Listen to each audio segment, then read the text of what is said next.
Welcome to a special online talk version of Rock Solid Wrestling. I want to call it Talk Solid Wrestling. I'm here with the man, the myth, the legend. I'm here with Tornado. How you doing today? How you doing, man? Nice to see you. And we're getting ready for GraphicCon, June 9th at the Sudbury Community Arena, brought to you by the Greater Sudbury Public Library. We've got Steve and Dave from Talk Nerdy headed out, the We Promise Nothing podcast boys from Late Night Ticket, and of course the Rock Solid Wrestling rosters. And we're talking about, it's Wrestlemania season right now. It is. And I thought we'd break down our three favorite matches as we look forward to June and GraphicCon. We start right now with the road to Wrestlemania. So let's break down our three favorite matches here. What's your number three? Okay. I will have to go with the 1 hour Iron Man match, Bret Hart versus Shawn Michaels.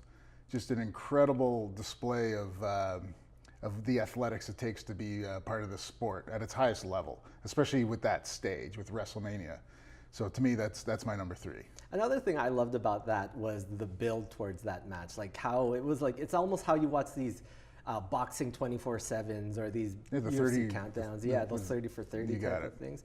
My number three match, I'm going to go with Hogan versus The Rock at WrestleMania 18 because I was there and I don't think I felt that kind of energy in my life, especially in the Dome, which is a place that does not carry energy well. That match just had everyone on the And I'll tell you, Hulk Hogan's the man. He's so great, and a lot of people put him down for his moveset or whatever, but that dude could electrify a crowd.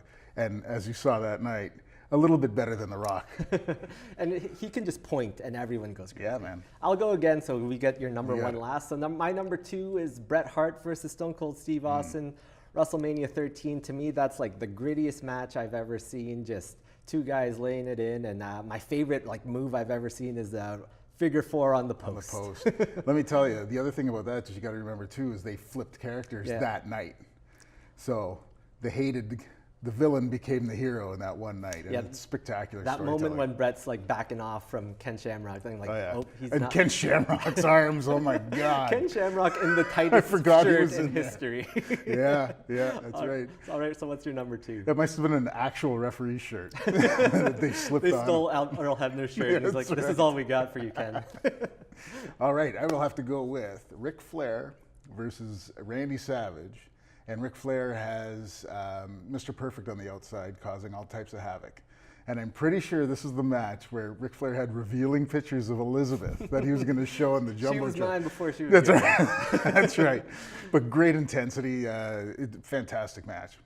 Can't go wrong with either of those guys. And my number one, also a Ric Flair match. My favorite piece of art, better than Schindler's List or Citizen Kane or Pet Sounds by the Beach Boys, WrestleMania 24. Shawn Michaels versus Ric Flair retirement match. The finish of that match, I get chills just thinking about it right now. Yeah, it's amazing, and what else? What a better way to go out than wrestling Shawn Michaels? Are you kidding me? But the other thing too, Ric Flair can still go, and I'll still say to this day, people say, who's the best wrestler in the WWE? And I'll say, it was Ric Flair that night. He's still the best, man. I don't care what anybody says. It was around that time I went to a Ring of Honor show, and Bryan Danielson was getting best in the world chants. I'm like, I can't chant that. He's maybe 2 or 3, but Shawn Michaels still wrestling. He's still the best in the world. Yeah. And what's your number one wrestling? My number one is a little different because it's not known for its match quality, but it was the whole show and the leading up to it, and that would be the main event of WrestleMania 4, where they crowned a new champion, and it was Ted DiBiase. Fantastic, underrated wrestler. Never been champ, should have been champ. Part of Rock Solid Wrestling family. That's true. Versus Randy Savage in the finals of the tournament. But what I really liked about this as a kid too was watching all the different guys wrestling each other to get to that. So you got to see Hacksaw Butch. One Man Gang, Hacksaw Butch Reed, guys who didn't really get the chance to shine, and here they were at WrestleMania, even if it was a 10-minute matchup. It was just great to see the different matches leading up to the main event.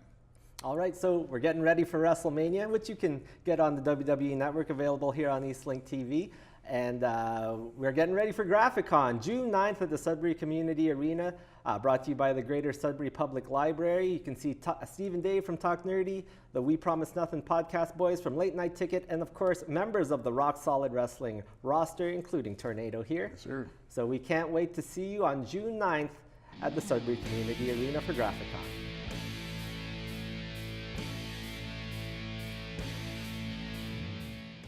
Thanks for watching this video. Eastlink TV is the home of community content. Make sure you don't miss any of it by clicking subscribe here.